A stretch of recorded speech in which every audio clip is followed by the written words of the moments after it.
Então vejam, pessoal, quando eu falo que ah, essa essa linha de pensamento e de interpretação surge no primeiro século, e os nossos pais apostólicos criam nisso, e vem até o século XIX, quando John Nelson Darwin introduz o dispensacionalismo e Scofield, em 1909, publica a Bíblia de Estudo de Scofield, e essa Bíblia foi muito divulgada, amplamente divulgada em 1909, 1910 para frente. Então, século XX, passa a ser ensinado, então, a questão do arrebatamento da igreja antes da grande tribulação. E aí, então, essa questão dos eleitos, desses escolhidos, não são mais a igreja e passam a ser a Israel, porque a igreja foi arrebatada antes. Então, no dispensacionalismo, como vocês já viram, né, no pré-milenismo dispensacionalista, a, a igreja é arrebatada antes da grande tribulação, depois vem 7 anos de grande tribulação, Israel passando pela grande tribulação, tá? Então, Jesus vem nos ares e arrebata a sua igreja, esse é o pensamento. E depois, então, dos 7 anos, Jesus volta com a igreja para reinar durante o milênio, durante 1000 anos literais. Então, esse é o pensamento dispensacionalista, tá? Mas aqui, analisando, então, e interpretando esse versículo numa interpretação mais literal, inclusive, que é uma proposta dos próprios dispensacionalistas, nós vamos verificar que fica difícil entender que esses escolhidos sejam apenas o povo israelita, o Israel de Deus, mas sim a igreja, ou seja, os eleitos, aqueles que fazem parte da igreja, inclusive os judeus convertidos. Caminhando então um pouquinho mais, aí quando a gente vai então para Apocalipse capítulo 6, então a gente vai ver que há um paralelo entre Apocalipse 6 e Mateus 24. Então a gente vai ver aí do versículo 12 ao 17 de Apocalipse o seguinte relato agora de João. Vi quando o Cordeiro abriu o sexto selo. Então tudo que está sendo relatado agora por João, tá? Já é a grande tribulação no seu final dela. Então, aqueles momentos finais da grande tribulação que está sendo relatado agora. Vejam só. Vi quando o Cordeiro abriu o sexto selo e sobreveio grande terremoto. O sol se tornou negro como saco de crina, a lua toda como sangue. As estrelas do céu caíram pela terra, como a figueira, quando abalada por vento forte. Deixa cair os seus figos verdes. E o céu recolheu-se como um pergaminho quando se enrola. Então, todos os montes e ilhas foram movidos do seu lugar. Então, a terra aqui sendo sacudida. Os reis da terra, os grandes, os comandantes, os ricos, os poderosos e todo escravo e todo livre se esconderam nas cavernas e nos penhascos dos montes. E disseram aos montes e aos rochedos: Cai sobre nós e escondei-nos da face daquele que se assenta no trono e da ira do Cordeiro. Vejam aí essa frase, ira do Cordeiro. Porque chegou o grande dia da ira deles. E quem é que pode suster-se? Então, o que nós temos em Apocalipse capítulo 6? Então, final da grande tribulação, aquele momento que Jesus vem, arrebata a sua igreja, Olha só, Jesus veio, a igreja foi arrebatada, então os anjos reuniu os eleitos, os escolhidos dos quatro cantos da terra. A igreja então encontra-se com Jesus nos ares, tá? Isso tudo é visível, não é secreto. Então, o mundo está vendo esses acontecimentos. Então, a igreja está sendo arrebatada, finalzinho da grande tribulação. A igreja já não está mais aqui, então, e é derramada a ira do Cordeiro. Então, a ira do Cordeiro, na verdade, é aquilo que está acontecendo no final da grande tribulação, é o ponto final da grande tribulação, quando a igreja, então, já foi arrebatada, porque a ira, ela não está sendo derramada e não será derramada sobre a igreja. Como nós já vimos, Paulo deixa muito claro que nós não fomos destinados para a ira. E aqui é um outro ponto de discordância entre os dispensacionalistas e os não dispensacionalistas. Porque para os dispensacionalistas, todo o período de 7 anos é o período da ira. Então, eles entendem Apocalipse 6 como sendo o período da grande tribulação. Então, não é um dia, mas é um período. Sendo um período, tá? Se isso for um período, tá bom? Se isso for um período, realmente, os dispensacionalistas estão certos. E a igreja foi arrebatada antes, porque isso que está acontecendo aqui, a igreja não vai passar por isso. Então, a igreja não vai sofrer toda essa situação aqui de ira do Cordeiro, de o grande dia da ira. Mas aqui, novamente, é uma interpretação mais literal, vai nos mostrar que o grande dia da ira é aquele momento, então, final da grande tribulação. Então, a igreja foi levada até um ponto da grande tribulação, no antes da ira ser derramada, disso que está relatado em Apocalipse 6, de 12 a 17, ser derramado, dessa ira ser derramada, a igreja se encontrou com Jesus nos ares, e aí então é isso que vai acontecer. O sol se tornou negro como saco de crina, a lua toda como sangue, as estrelas do céu caíram pela terra, e Pedro vai relatar isso também. Enfim, é o grande dia da ira do Cordeiro, quando nós não estaremos mais aqui. Mas essa ira virá sobre os ímpios. Muito bem, dando continuidade, ainda falando do arrebatamento secreto. Quando Jesus ensinou que sua vinda seria como um relâmpago, agora pegando aquela ideia do relâmpago novamente, ele não estava querendo dizer que ninguém iria perceber esse momento. Olha só. Ao contrário, ele utilizou o exemplo do relâmpago para trabalhar duas verdades sobre sua vinda. Primeiro, será repentina. Aí sim, tá? Vai ser no momento, vai ser repentino, tá? E visível. Então, não vai ser secreto, vai ser repentino. Aí tudo bem, tá? Mas invisível não, ela vai ser visível, tá? A não ser que você interprete conforme os óculos dispensacionalistas. Mas volto a dizer, é difícil encontrar uma base teológica para esse pensamento dispensacionalista. Não estou dizendo que está errado, estou falando que eu não encontrei.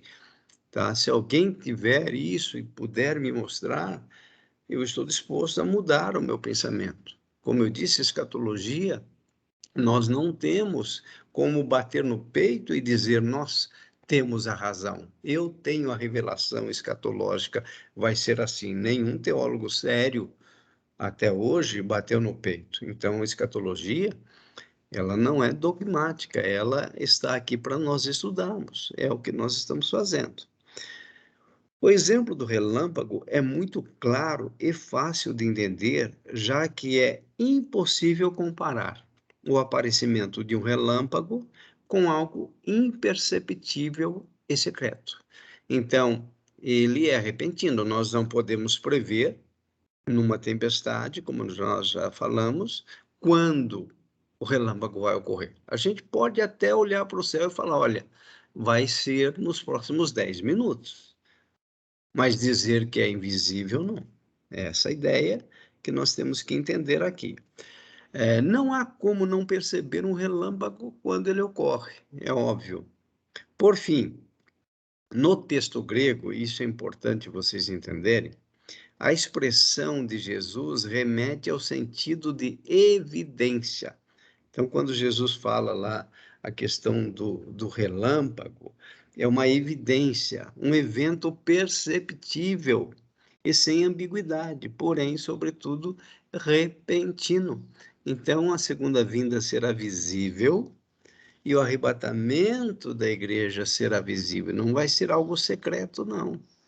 Tá? Vai ser visível. Todos verão e será, segundo essa análise que nós estamos fazendo, será no finalzinho da grande tribulação, quando depois, então, virá o dia do juízo relatado em Apocalipse capítulo 6. Veja só, agora nós temos também alguns pontos a entender quando nós comparamos aquilo que Jesus está falando com algumas interpretações. A volta de Jesus será como um ladrão.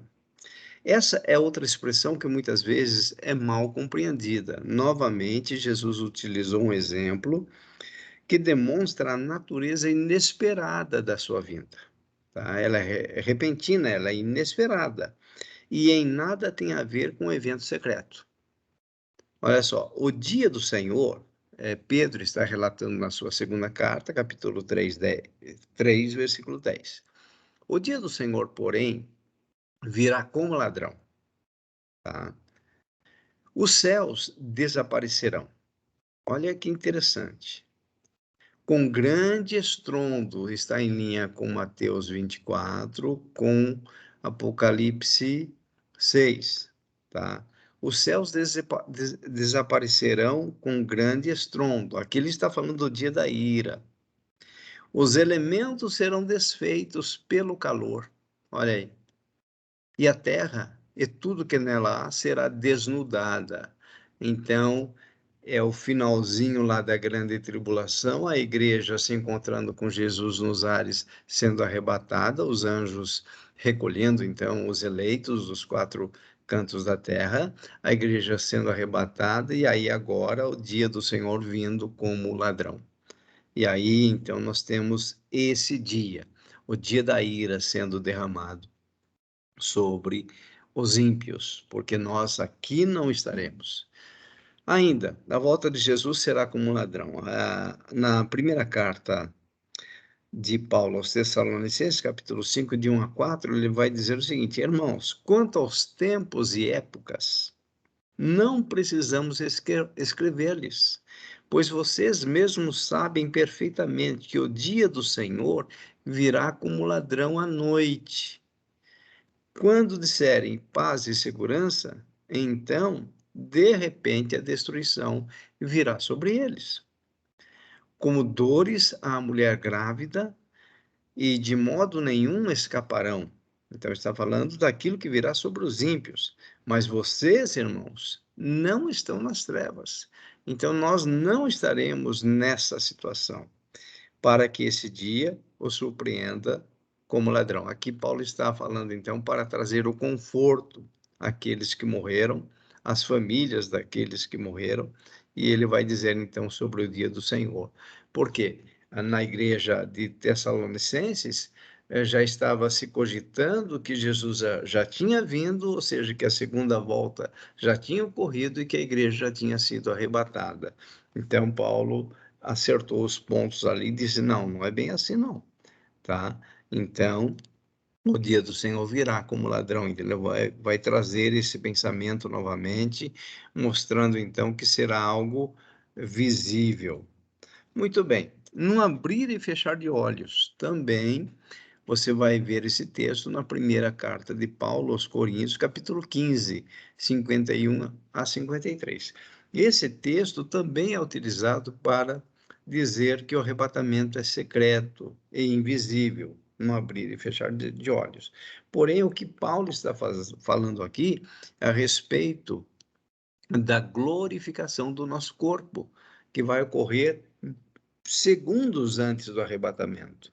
Olha só, nesse texto, o que Paulo está tratando é a questão da imortalidade e o caráter sobrenatural e misterioso desse momento.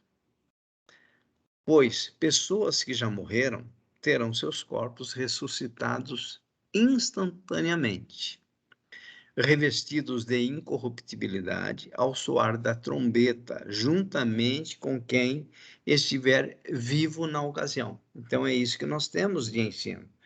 Então, no momento em que Jesus vier na sua segunda vinda, os mortos ressuscitarão primeiro, receberão corpos glorificados, nós, os vivos que estivermos, também seremos transformados, receberemos corpos glorificados. Esse corpo é mortal, é corruptível, é isso que Paulo está dizendo, mas nós seremos revestidos de incorruptibilidade. Então, aqui ele não está falando do arrebatamento secreto, mas ele está falando desse momento imediato de transformação de corpo natural para um corpo glorificado, de corpo corruptível para um corpo incorruptível. Então, feito isso, os mortos ressuscitados em Cristo, tendo seus corpos glorificados, nós também recebemos naquele momento, num piscar de olhos, o nosso corpo glorificado, aí sim seremos arrebatados, mas será isso tudo visível e percebido por todos. Ainda, dizemos a vocês, aí Paulo novamente, na sua primeira carta aos Tessalonicenses, dizemos a vocês, pela palavra do Senhor, que nós, os que estivermos vivos, os que ficarmos até a vinda do Senhor, tá? Então, veja, ele não vai, na Bíblia não vai dividir a vinda do Senhor em uma vinda secreta e uma outra vinda depois da grande tribulação. A gente não consegue encontrar isso biblicamente falando. Então, ele vai dizer, nós, os que estivermos vivos, os que ficarmos até a vinda do Senhor, certamente não precederemos os que dormem. Pois, dada a ordem com voz do arcanjo e ressoar da trombeta de Deus, o próprio Senhor descerá do céu. Então, aquele momento da segunda vinda, e os mortos em Cristo ressuscitarão primeiro. Veja que não é qualquer morto que vai ressuscitar. Os mortos em Cristo ressuscitarão primeiro. Depois disso, os que estivermos vivos, nós em Cristo, que os que estivermos vivos, seremos arrebatados, mas antes do arrebatamento é aquele momento, num piscar de olhos, que o nosso corpo será glorificado. Então, nós, os que estivermos vivos, seremos arrebatados juntamente com ele ou com eles nas nuvens, para o encontro com o Senhor nos ares. Então, esse encontro realmente vai ocorrer, porém, ele não é secreto. Não há essa possibilidade de ser algo secreto. E assim estaremos com o Senhor para sempre. Consolem-se uns aos outros com estas palavras.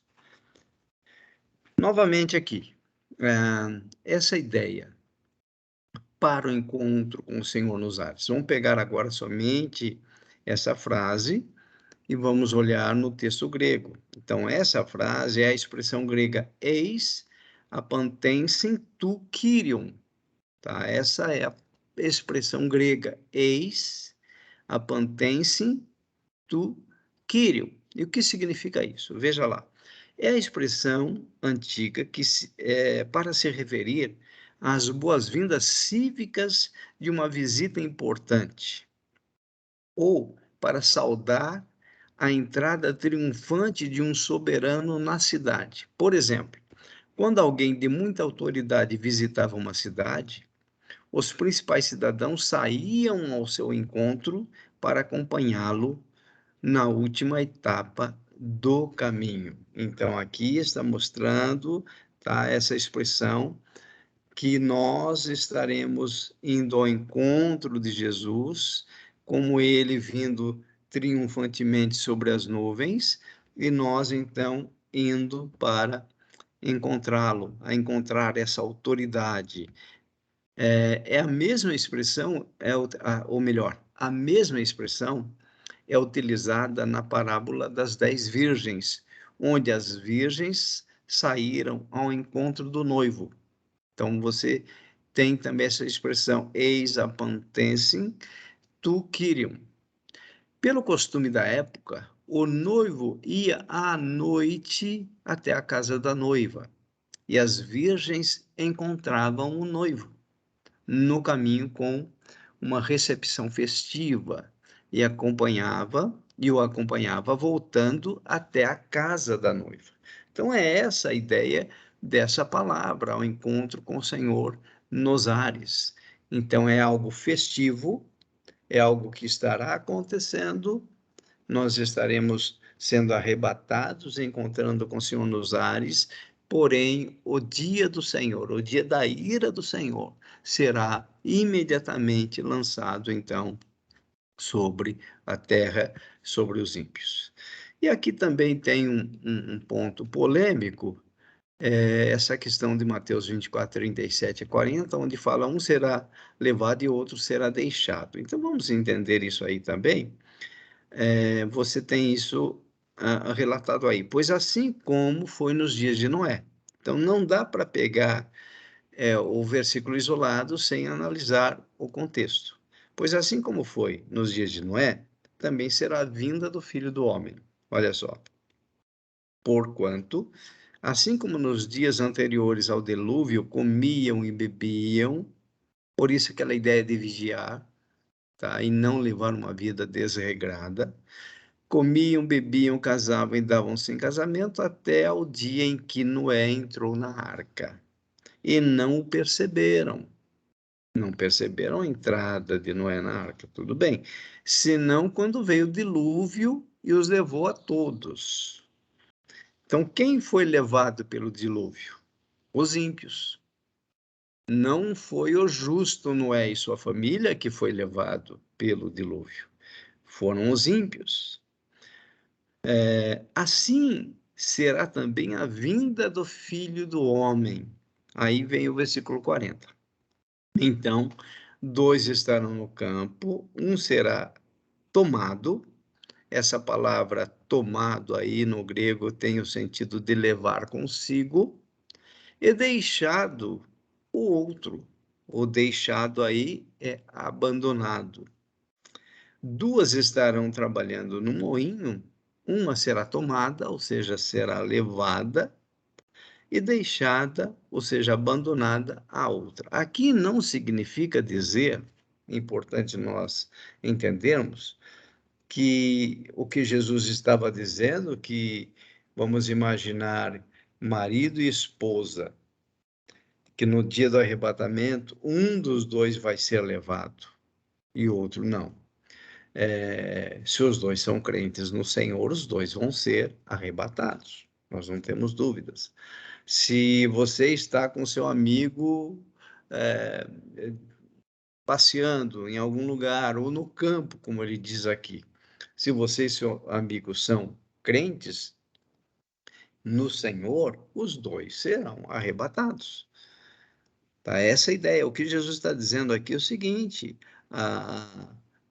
é da mesma forma que ocorreu nos dias de Noé. Então, a pressão foi aumentando, tá? A pressão foi aumentando até que veio o dilúvio, Moisés entrou na arca e o próprio Senhor fechou a porta da arca e os ímpios não puderam entrar. E então, aquele momento do dilúvio é o julgamento do Senhor e é a ira do Senhor vindo sobre os ímpios. Aqui é a mesma ideia.